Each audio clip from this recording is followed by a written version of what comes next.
నమస్కారం. డిబిఎన్ తెలుగు న్యూస్కి స్వాగతం. నెన్నెల మండలంలోని జెండా వెంకటపూర్ గ్రామానికి సర్పంచ్గా ప్రమాణ స్వీకారం చేసిన దూట చంద్రయ్య. నేను దూట చంద్రయ్య జెండా వెంకటపూర్ గ్రామ పంచాయతీకి సర్పంచ్ గా ఎన్నికైనాను. నేను శాసనం ద్వారా ఏర్పాటు చేయబడిన భారత రాజ్యాంగానికి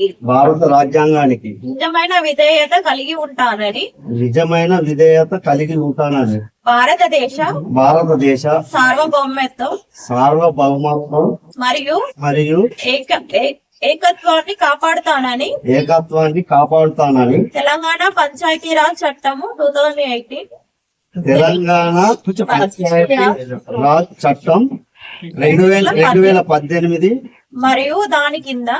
మరియు దాని కింద రూపొందించిన నియమావళి ప్రకారం నా విధులు మరియు బాధ్యతలను భయమో పక్షపాతము లేకుండా నిష్ఠతో మరియు నిజాయితీతో నిర్వహిస్తానని ప్రమాణము చేస్తున్నాను.